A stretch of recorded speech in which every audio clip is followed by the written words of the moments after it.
तो देखिए, हम इस बात को बखूबी समझते हैं कि शादी जो है वो एक संवेदनशील मामला है, दो लोगों के बीच, दो परिवारों के बीच उनका निजी मामला है।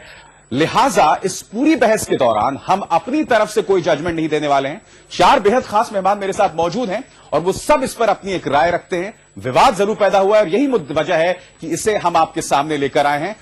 जैसे कि हमने आपको बताया, लखनऊ से मेरे साथ मौजूद है मौलाना खालिद रशीद फरंगी बहली, मुफ्ती नईम अशरफी हैं, नेशनल प्रेसिडेंट हैदराबाद सुन्नी उलेमा बोर्ड के, पूर्व केंद्रीय मंत्री आरिफ मोहम्मद खान मौजूद हैं और साथ ही मुफ्ती मुकर्रम जो कि शाही इमाम हैं फतेहपुरी मस्जिद चांदनी चौक के। सबसे पहले रुख करना चाहेंगे मुफ्ती नईम अशरफी जो कि नेशनल प्रेसिडेंट हैं हैदराबाद सुन्नी उलेमा बोर्ड के।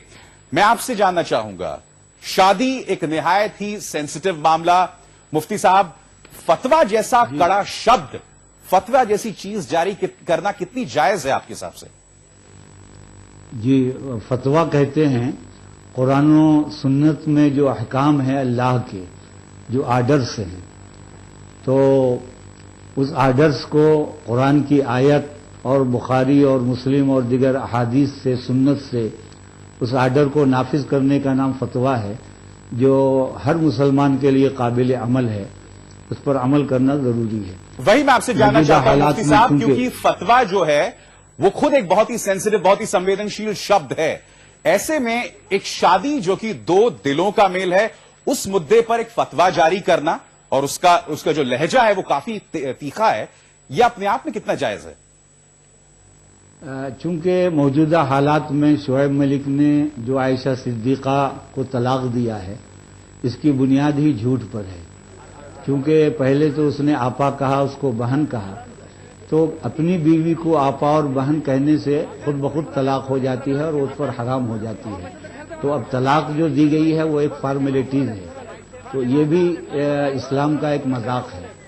और फिर ऐसे हालात में उन पर जरूरी है कि वो न सिर्फ तलाक दें बल्कि उन पर तौबा भी वाजिब है, क्योंकि इस तरह का जुल्म और इस तरह का जो तरीका है वो इस्लाम के बिल्कुल खिलाफ है।